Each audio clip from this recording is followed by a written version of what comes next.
Welcome to the Dum Dum Club. You know, that was pretty intense for middle grade. There's a whole family being slaughtered, so... you know. But the whole point of the book is that there is no point. Like, you're just meant to enjoy the ride.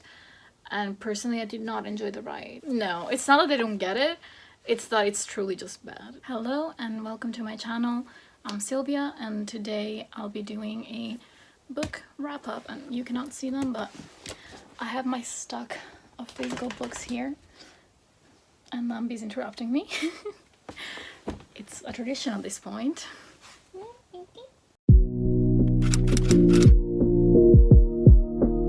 Anyway, I have a good stock of physical books, but I also read.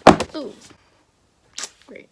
I also read a lot of audiobooks, or well, listened to a lot of audiobooks, and potentially some ebooks. I can't remember. Yes. Actually, I have. So in October, there were a lot of readathons going on, and honestly, there were so many that like I would have loved to join, but I just ended up not being able to because I was already involved in a lot of other ones. So the ones that I actually ended up participating in were Gothtober, Spoopathon. I've attempted to participate in like a Winathon. I kind of failed. 30 Nights of Halloween, Vampathon, and Weekend Ween, the Monster Mash. So those are the ones that like I chose books specifically for the prompts, or I tried to make some of the books that I wanted to read fit the prompts. But anyway, so I will maybe talk about those as well, but honestly I might forget to. But yeah, anyway, so I started off the month pretty badly, to be honest. In fact, I thought it was gonna be like a cursed month, ironically, you know, since it's spooky season. But yeah, I started off reading The Taking of Jake Livingston by Ryan Douglas, and this is a YA horror book. It's like a paranormal, there's ghosts involved, there's ghouls, there's also some kind of like magic, I guess. Well, he's a medium. Basically, the protagonist is a medium. He communicates with ghosts and he can see ghouls and stuff like that. And unfortunately, it just really didn't work for me. This was actually one of my anticipated releases from 2021. So I had really been looking forward to that and I thought I was gonna love it, but I ended up giving it 2 stars.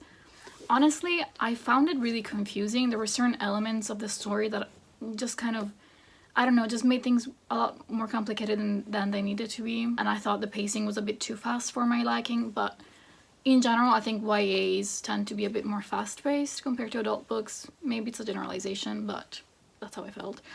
And yeah, so I listened to the audiobook for this, and yeah, it wasn't the best experience. So it is an LGBTQ book, in case you're interested, and if you like paranormal stories you might want to check it out, but honestly it really didn't do anything new in my opinion, and it just wasn't the best. I don't know, I feel bad saying that, but that's how I feel. And then another book that was a fail for me, and again this was actually an anticipated release from this year, Manhunt by Gretchen Felker-Martin. This is a horror book, once again. Honestly, I mostly read horror in October because I was really in the mood.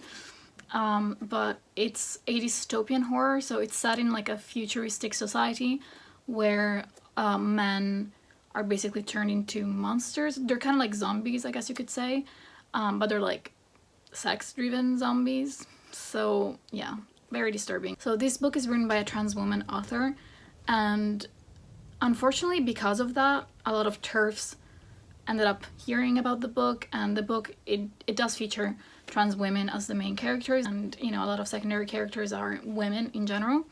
And basically the story, well, in the story we're following these women, the trans women that are fighting TERFs that are trying to kill them, even though there's this whole, you know, apocalypse setting going on. Even though men are turning into crazy monsters, TERFs are still holding grudges against trans women. So yeah, honestly, in terms of the commentary, 10 out of 10. Like I really did like it, but unfortunately it just didn't work for me as a whole. I ended up giving it 2 stars as well.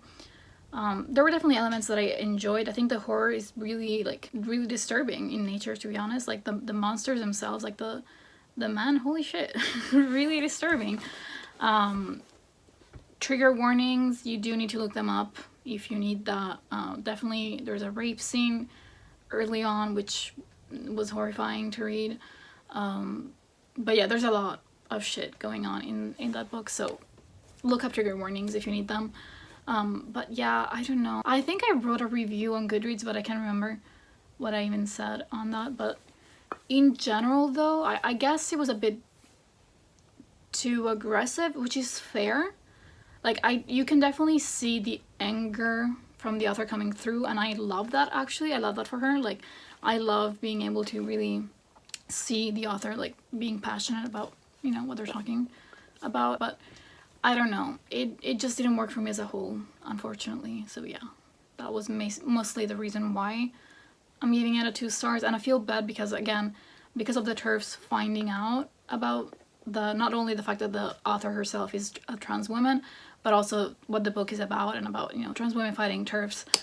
Basically, a lot of TERFs ended up writing negative reviews, or not even reviews. They literally were just giving it 1-star ratings, even though they hadn't even read it. So it's really sad that I had to also rate it low, but I also didn't want to give it a higher rating just for, you know, the sake of giving it a higher rating. I don't know. But yeah, so that was that. And like I said, I started off the month pretty badly. I gave these 2 books 2 stars, so I was really worried when I continued reading, and especially because the next book I picked up was another YA horror book, and it's Horrid by Katrina Leno. So Horrid is another book that I had been wanting to read for a while. I heard a lot of people talk about it. I've heard a lot of mostly positive reviews, to be honest. I think there's a general consensus that it's pretty liked, and I did enjoy it, actually. I really liked it. I gave it a 4-star rating. What to say about this book? It's been a while. I read these books like at the beginning of the month, so it's kind of hard to remember. It's been over a month now, and my memory is shit. I really enjoyed the element of like the house being like really eerie and like spooky, and like not knowing what was going on at first, and then once the reveal is revealed once I guess the plot twist is revealed, that was fun. I like that as well, but as a whole, I don't know, it just wasn't 5-star vibes, basically.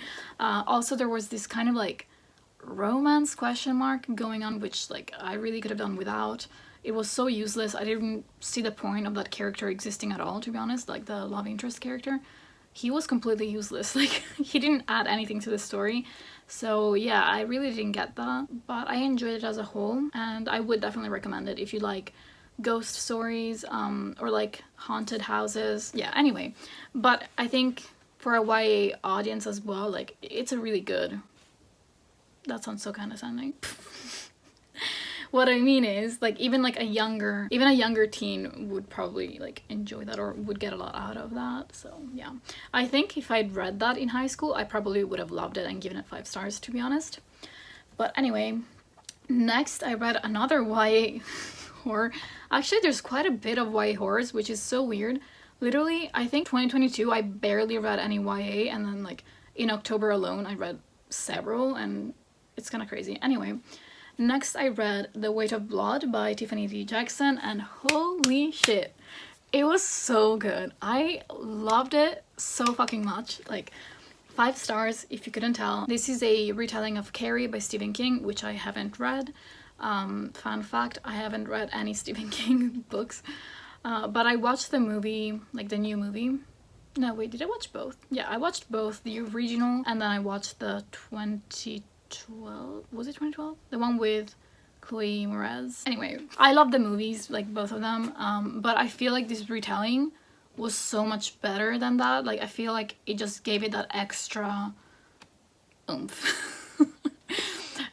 Specifically because Carrie herself, first off, the retelling is actually based in like our present day society. So there's phones, there's, you know, the internet, which I liked.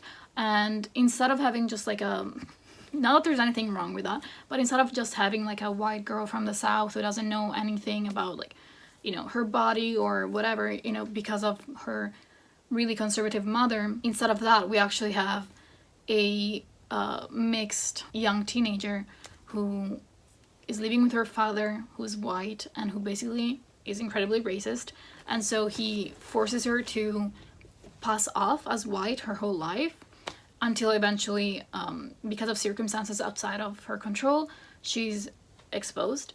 And so it comes out that she's actually half black. That's when she was already bullied to begin with, but after that revelation, that's when she gets bullied even more than before. And a lot of shit goes down. If you've read Carrie or watched the movie, like, you know what happens. It's pretty much the same, but just the context is a bit different. And also, I would highly recommend listening to the audiobook because it's mixed media and you get different narrators for like the different aspects of the book, like the different formatting and stuff like that. So there's a podcast element to it, and I love that they had like 2 different narrators for that. And then you also have someone narrating the flashbacks, I guess, because I think Carrie, the book is the same, where you have like the timeline of what happened, but then you also get glimpses of what happened from like interviews and newspapers and stuff like that. So in that sense, it's kind of like that. Plus we have the element of the podcast that isn't in the original Carrie. Anyway, love this book, highly recommend. Then I read, yet again, another white horror, Clown in a Cornfield by Adam Cesare. Cesare? I would read it in Italian, which is Cesare. I think he's probably of Italian descent. But anyway, this is another horror book that I've been wanting to read for a while. I've heard a lot of people talk about it positively once again. And I also really love this one. 5 stars. I love the idea of having like creepy clowns walking around killing people, because I don't know if I would say I'm scared of clowns, but like I find them incredibly creepy. Like incredibly creepy. I have not been able to watch it because of that. So maybe I am scared of them then. Anyway, I just loved everything about it, honestly. It was so fun. Like I had so much fun reading it. I was literally like, I couldn't stop listening to the audiobook. I didn't want to put it down, like put my headphones down. You get what I mean? Like I didn't want to stop reading the book. It was that good. And also I legit wanted to read the sequel right away, but then I was like, okay, no, calm yourself. You need to read different books. But I definitely want to read the sequel like this month if I can. They're both on Scribd, once again. I love Scribd. Like, Scribd is so good. Anyway, but yeah. Love it. I don't know what else to say about it, to be honest. I just really loved everything. I love the plot twist. I did not see the plot twist coming. There's 2 plot twists, technically. Or, well, maybe several. You could say there's several. But one in particular, like, related to the love triangle that was going on. Love that plot twist, because I was not seeing that coming. I thought it was, like, another generic love triangle, but it really isn't, and I appreciate that.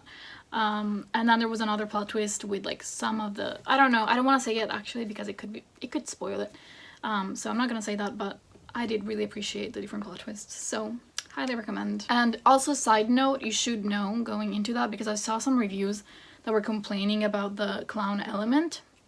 It is not a paranormal, it's not supernatural, there's no supernatural like shit going on, okay? Just know that, because I saw some people were saying like they were disappointed because they thought the clowns were gonna be like ghosts or whatever, and like honestly I probably would have hated that. It doesn't claim to be a supernatural book, so I don't know why those people would have thought it would be, but anyway. Okay, then I read a short story, and I'll explain why I read it in a second, but it's called The Fall of the House of Usher by Edgar Allan Poe. I read this because in the summer I read What Moves the Dead by T. Kingfisher, and I loved it.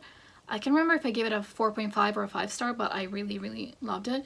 But that novella is based on the Edgar Allan Poe novella, which I had never read before. So, I don't know, I just decided to read it. It was available from my library on Libby. That's why I read it. To be honest. But yeah, I gave it 3 stars. Honestly, it's okay. But I think because I read What Moves the Dead before reading this one, and in my opinion the retelling is so much better, yeah, it was just okay for me. I think the retelling honestly added a lot more creepy elements, and just the atmosphere was so much more eerie, and just I loved it so much more. I highly recommend reading What Moves the Dead if you have read The Fall of the House of Usher and liked it, or even if you didn't like it, or if you haven't read it, you should read What Moves the Dead. That one was like a 5-star, like 4.5 stars. But yeah, this one was just okay, in my opinion. Honestly, kind of forgettable. I don't even remember exactly what the fuck happens. Like, whenever I think about it, I just think of the retelling, so yeah. But it's really short. I think it was like half an hour as an audiobook or something like that, so really fast read, but I listen at 2x speed, just FYI. Okay, then I read In the Miso Soup by Brian, am I okay? By Ryo Murakami. I feel like a lot of people have talked about this book on BookTube, so it's not new or anything like that, but I really fucking loved it. I gave it 5 stars. Honestly, so creepy, but like in a very low-key, subtle kind of way. So basically we're following this guy, what's his name? Kenji. We're following Kenji, and his job basically consists of giving a tour of the sex district in Tokyo to mostly American tourists, but tourists in general. Basically, we're following Kenji for 3 days. Yeah, 3 days. When he's helping out Frank, or, you know, he's showing the district to Frank, which is like this American tourist. And Frank is really weird, and basically Kenji starts to suspect him of murdering a young girl that was on the news. And then, like, just the way he behaves, he's really suspicious as a person. He's really weird, he's really odd. And so we just kind of see him describing Frank. We see them, you know, like walking along the district, the red light district, I guess. And what else?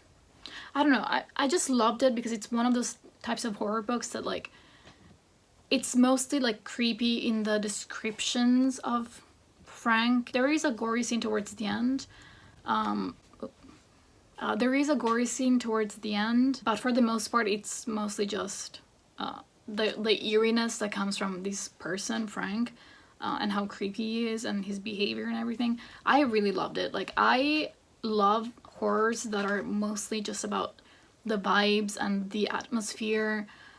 So this is that. So if you're looking for something that's like really gory or supernatural, or like, you know, if you want a lot of horror elements that are like, you know, right in your face, this is not for you. But if you like a more subtle, calm kind of horror, then this is for you. Although, like I said, there is quite a gory scene towards the end. Honestly, that was really messed up now that I think about it. But yeah, so there's one gory scene, or actually they do also describe the girl that gets murdered in the beginning, so 2 gory scenes. Anyway, there's not a lot of that, just in case you don't like that, you could still check it out. Okay, then I listened to another audiobook called These Women by Ivy Pochoda, and this is a thriller, and I gave it a 4.5 rating, although to be honest, in retrospect, it might be more of a 4-star rating, just because I do find it a bit forgettable. I really enjoyed it though, like I really enjoyed it. So anyway, there's a lot of social commentary going on in the book, and that's the whole point of the book. And then honestly, I don't know if I would categorize it as a thriller. It felt more like maybe like a mystery. Basically, we're learning about different girls and women. Well, actually, most of them are just women, so forget that. But we're learning about these women that are all connected to the sex industry in some way. So most of them are sex workers, but not all of them. There's also like the mothers of some of these women, and yeah. So basically the whole book, it's very much like there's a lot of social commentary going on, and it's very much about like it's critiquing the way people look at sex workers as though they're not human, and as though they're not more than just their bodies and their work, basically. And on top of that, we also see, you know, misogyny and internalized misogyny. What else? I really loved it. Like, I feel like I don't like thrillers in general. And again, I know I just said that technically, like, I wouldn't personally consider it a thriller. But at the same time, like, I would love thrillers like this, where it's, like, social commentary, and then there's this, like, other kind of, like, mystery element. We're trying to figure out who killed these women, because there's basically, like, they think there's a serial killer involved. But honestly, like, that kind of takes the backseat, I felt like, to the story. We're mostly just learning about these women and how they're connected and their lives and stuff like that.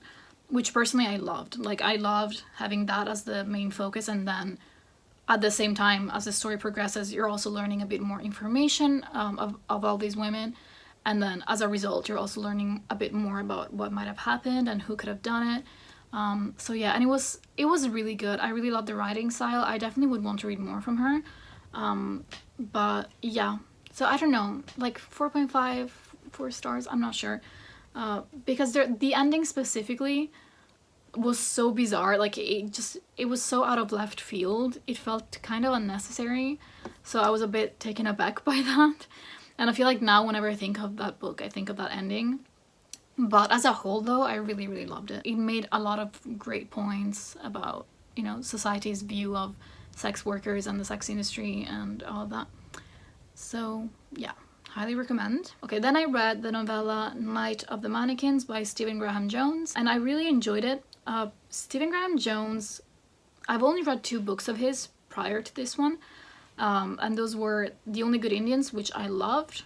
That's like a 5-star book for me. I think originally I gave it 4.5 stars, but honestly, in retrospect, it's a 5-star. And then I read recently My Heart is a Chainsaw, and unfortunately it really didn't work for me. So I think I gave that like 2 stars. I think it was 2 stars. I thought of DNFing that book so many times, but anyway. So I wasn't sure what to expect going into this, because I was like, okay, am I gonna get something that I will love, like I loved The Only Good Indians, or am I gonna get something that I'm not gonna vibe with, like My Heart is a Chainsaw? And luckily for me, it was actually a win. I'm giving this 4 stars. It's really good. Like, it's really fun. It's fast-paced. I enjoyed reading it. It was a fun time. Is it one of my favorites? No. But it's a novella, and it's just really fun. So I highly recommend it.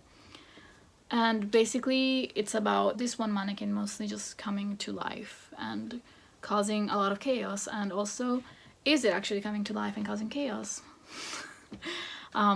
Yeah, and that's also YA. Then I read A Dowry of Blood by S.T. Gibson, and this is another book that for a few years, I think a couple of years, I've been telling myself, okay, I'm gonna read it, and I never did. And actually, I was really upset about this because I contemplated buying the physical copy so many times, and so many times I put it in my basket, like whenever I was buying from, you know, books online. And then I was always like, I don't know if I'm gonna like it, blah blah blah. And now they're no longer printing the original beautiful cover, and I'm so fucking sad about it. Like, I'm so sad about it. But anyway, that was my dumb moment. I mean, it's not really like a big loss, because in the end I actually ended up giving it 3.5 stars. But I did enjoy it as a whole, and I would have liked to have a copy, but whatever. I'm okay not having it. And I definitely don't want the new cover. It's ugly. Sorry, not sorry. But yeah, A Dowry of Blood is basically about the... We're following Costanza. I was about to say it's about the brides of Dracula, which defeats the whole point of the book, because literally in the book we don't... Like, Dracula is never mentioned. We only learn the names of the other, you know, of his brides. But anyway, we're following Constanza, or Constance?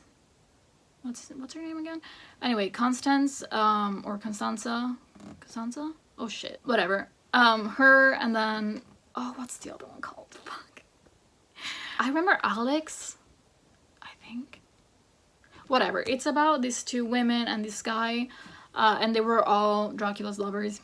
I'm sorry, I know I shouldn't be mentioning his name because he's not part of the story technically, but anyway. So basically, it's about them, and we're seeing things unfold from Constance's point of view, and it's actually after Dracula's already dead. Yeah, so we know that he's dead, and the whole book is written in epistolary format, so it's letters that she's writing to him even though he's already dead, and she basically tells us about what happened, and really at its core it's about a toxic romance, you know, toxic love, an abusive relationship, and it is also a polygamous romance as well, so if you're into that, there you go. But yeah, I enjoyed it, and I liked the message of the book, and there were some really good quotes actually, but I personally am not the biggest fan of like super like flowery writing, and at times it felt almost satirical with how flowery it was. I was just like,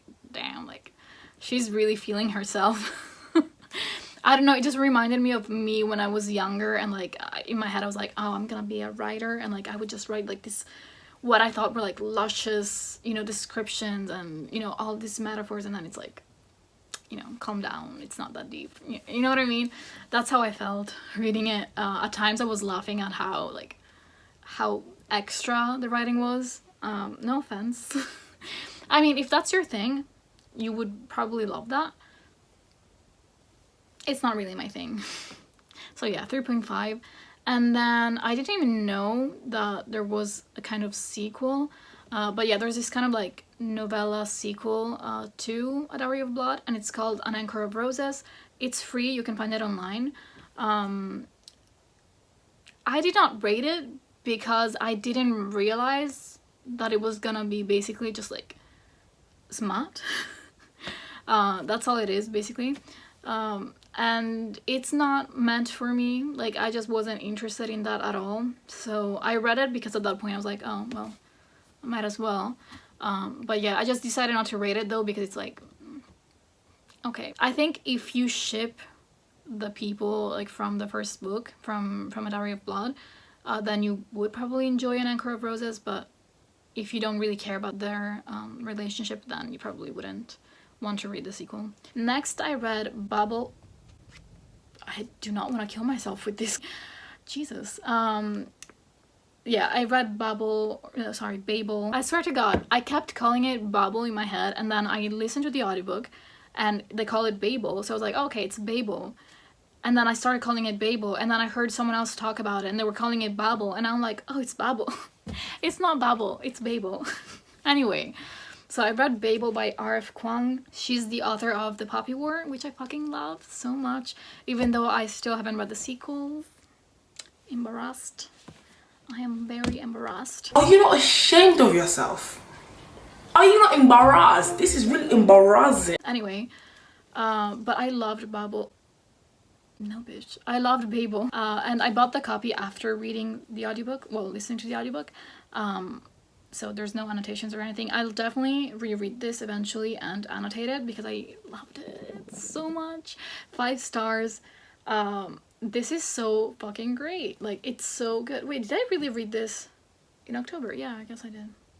For some reason, I thought I read it in, like, this week, but no, I just bought the book this week. Anyway, I'm a mess as usual.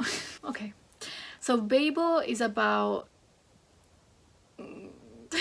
I feel like I'm too stupid to talk about this book, but anyway, I'm gonna try my best. So basically...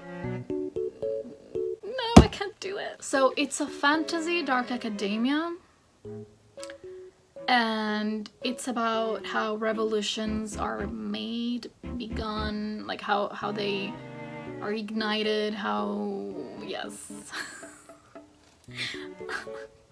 Welcome to the Dum Dum Club. Honestly, I recommend just finding like the synopsis of this book because I will never do it justice.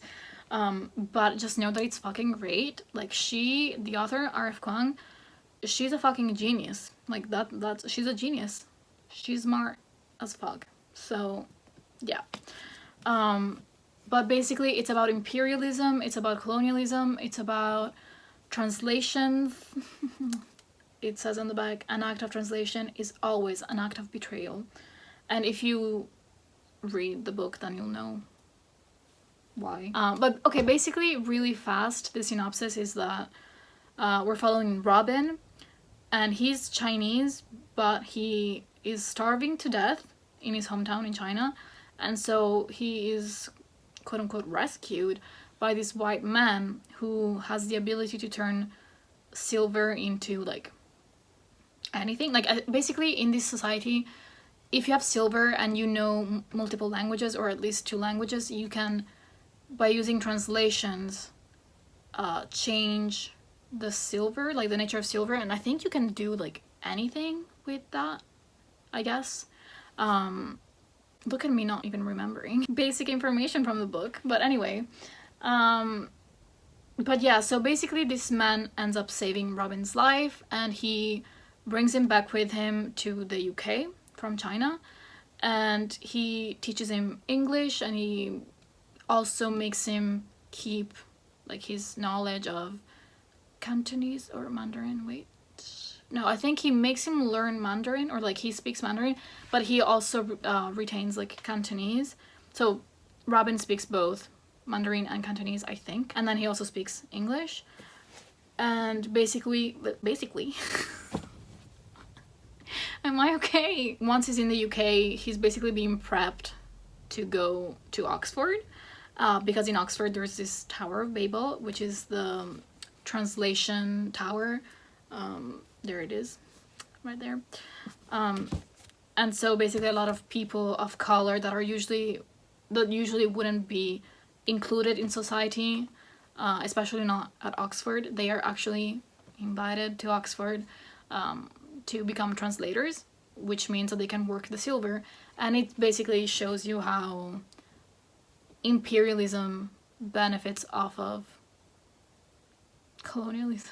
It basically shows you how colonialism works, and how you know, by keeping other countries oppressed, and how language itself and education itself can continue to oppress the oppressed, if that makes sense. Again, just look up the synopsis. I'm really not good at explaining things in general, and this is like a complicated book, so yeah, my tea is cold. But yeah, I highly recommend it, honestly. Like, put your smart glasses on and just read it. Yeah. Not that you're stupid, I'm just saying, like. Anyway. Next, I read Dracula by Bram Stoker. I actually read this for the first time in 2019, so this was a reread. And in 2019, I did read the physical copy, like from here. I was holding this tome the whole time, but this time around I actually listened to the audiobook. I've been wanting to reread Dracula for a long time because I wanted to know for certain whether I like loved it, like, you know, 5-star vibes, or if it was more of a 4-star vibes, because originally I think I gave it 4 stars, but then I also consider it one of my favorites, and upon reread I confirm it is a 4-star read for me, but it's also still one of my favorites. So I don't know how to explain it, but sometimes I'll read certain books that I consider to be some of my favorites. Like, I would reread them if I could, and I have reread some of these books. But, and however, they are not 5-star books. You know, either objectively or subjectively. Well, I mean, objectively, what the fuck does that even mean? Personally, in terms of my own personal enjoyment, it's a 4-star book. There were definitely elements that just kind of bothered me, and it was hard for me to like look past them. So for example, it's not necessarily like misogynistic, but it definitely reinforces all these stereotypes of like women being fragile little things, and you know, like stuff like that, which just really pissed me off like every single time. I don't know, every time they mention like, oh, Mina is such an angel and all of that, I was just like, damn, like please stop, like what the fuck is going on? She's just another human being. Like, anyway, I hated that aspect of the story, and there was a lot of that going on, so it was hard for me to look past that. And then also in general, it's really long. Like, honestly, it doesn't need to be this long. There's so many unnecessary details in the book. And I just find it funny when we're supposed to be reading, because like basically Dracula, in case you don't know, it's also written in epistolary format. These are all diary entries, or maybe some letters as well, but mostly diary entries.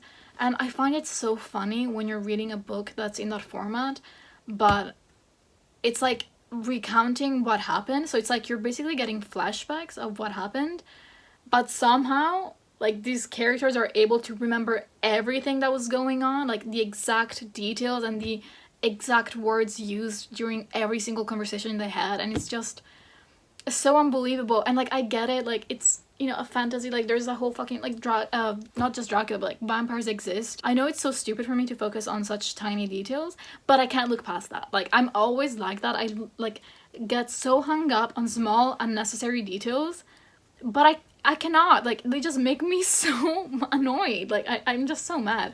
Anyway, Like, I'm not angry about it because it's like, whatever, like it's not that deep, but it's just funny, but also like, why didn't he just write it in a different way then? Like, I don't know. I digress. The point is, yeah, there's no point. That's it. I liked it, but it's still one of my favorite classics because it's really fun to read. But it's a 4-star. It will always be just a 4-star. And there's nothing wrong with that. But yeah, that's it. I highly recommend it though. If you haven't read it, highly recommend. Then I read The Grimrose Girls by Laura Pohl. This one was okay. Like, it's a gothic retelling of classic fairy tales.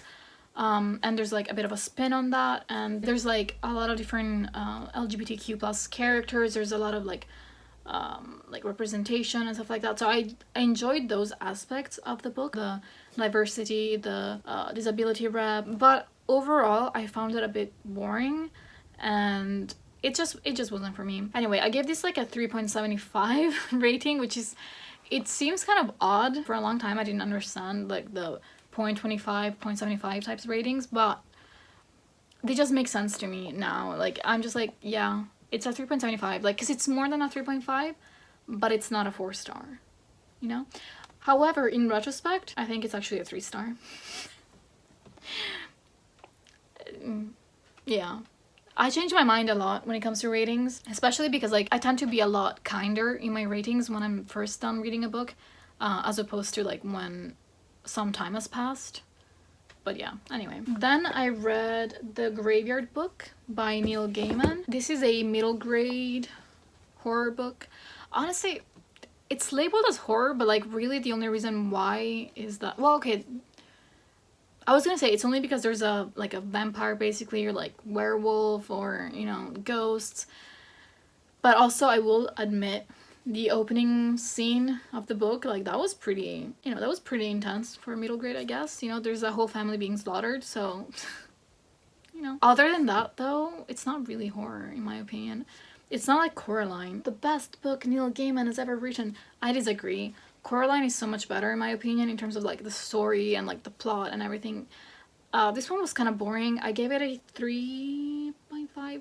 Okay, I wrote 4 stars there, but no, I did not give it a 4 stars. I don't know, like, there were certain elements that I liked, but as a whole, I was just like, okay, can we get to the point? But the whole point of the book is that there is no point. Like, you're just meant to enjoy the ride, and personally, I did not enjoy the ride. So I was just like, when is it gonna be over? So yeah, I'm deciding now it's a 3-star book. Next, I read Cursed Bunny by Bora. This was one of my 5-star predictions for this year. I'm giving this 2 stars. Look, I am so fucking disappointed. Like, I have read many 5-star prediction books that turned out to be like 2 stars or whatever, but I feel like this is the most disappointing for me. Because I was so looking forward to reading it and I thought I was gonna love it. Like, I was so convinced. Like, every time I heard people talk about it, it was like, she defies genres. It's like horror and like body horror and fantasy or whatever else. I don't fucking know. But like, I remember being really excited about it. And then it was just so, not only boring, like so many of the stories were boring, but also like some of the stories read like fairy tales, but the kind of fairy tales that I would gladly skip over. Like, I didn't really see the point of them. A lot of the stories I was just like, why are they even in here? Like, what's going on? And yeah, I did like some of the stories, but I don't think I would have given any of them 5 stars individually. But yeah, I liked the story Cursed Bunny. The Frozen Finger was okay. I enjoyed it. And then I liked Home Sweet Home. I don't even remember what that was about though. Anyway. I actually did like the last story as well, Reunion. And there's a quote from there that I really like. And I actually ended up writing it in my agenda. But as a whole though, super forgettable, boring, unnecessary. Is that mean? Well, anyway. Do not recommend, to be honest. And the thing is, it's like every time I heard someone talk about that book, they all ended up saying kind of like what I'm saying, I guess. Or just in general, most people didn't really enjoy it. I think I've only seen like 3-star ratings or less. And in my head, I was like, no, that's not gonna be me. I'm gonna love it. I'm gonna get it. Like, these people just don't get it. No, it's not that they don't get it. It's that it's truly just bad. Sorry. Next. So then I read, of course I couldn't not read one. I read an Uzumaki. I read another Junji Ito book, Uzumaki, finally. I have been saving this up. Like, I have been like avoiding reading this for like 4 years, since 2019, I think. Because this is known to be like his best work. And so I was just like, okay, I don't want to read it right away. Like, I just kept avoiding reading this book. I kept avoiding spoilers and stuff like that. But yeah, anyway, in the end I decided, okay, it's finally time. I need to read it. So I have, and of course it did not disappoint. 5 stars. So good. Honestly, Junji Ito is so fucking creative and imaginative. Like, I don't think anybody does it like him. He comes out with like the weirdest and oddest and just like creepiest stuff that no one would ever think of. You know what I mean? Like, when you think spirals, you don't think creepy, but then he makes it creepy. And it was just, it is a masterpiece. Like, truly so fucking great. I understand why so many people love it and why so many people think it's his best. When you compare like the other Junji Ito books that are like, you know, one story as opposed to his story collections. So he only has like 3, I think, if I'm not mistaken, Uzumaki, and then there's Tomie and there's Gyo. I think out of the 3, so out of Uzumaki, Gyo, and Tomie, my favorite is actually Gyo, just because I love body horror and that one was just creepy as fuck. But I do really love this one as well. I mean, all 3 of them were 5 stars, so I love all of them, but I'm just saying, I was not disappointed and I was really happy reading this. Anyway, next. I hope it's not getting too dark. I feel like it's getting a bit too dark. But I'm almost done. Actually, I only have one more book to talk about, and that's Carmilla by Sheridan Le Fanu. And again, this is another reread for me. I read this also in 2019, I think. But yeah, I originally read this like as an ebook on my phone. You can find it for free because it's public domain. But when I saw like the beautiful cover, I decided to buy it a few years ago. But yeah, I really enjoyed it. Again, this is another one that I consider like a favorite classic, even though it's also 4 stars. And that hasn't changed. I think, personally, if we had had more fleshed out characters, this would have been a 5 star. But because we don't really have fleshed out characters and everything feels a bit two-dimensional, it's a 4 star. But I really, really enjoy it and I do recommend it. But yeah, that's it for what I read in October. I really enjoyed it. A really good reading month overall. Like, it started out rocky, but like it ended up being really good. Also, I got to reread 2 books that are some of my favorites, so I'm really happy about that as well. And I've been reading a lot more well, not more, but I've been reading more books in November as well. And if I don't do a book wrap up in November, then follow me on Goodreads if you want to know like what I've been reading and my ratings for these books. Sometimes I also do leave like actual reviews on books. But yeah, that's it. Peace.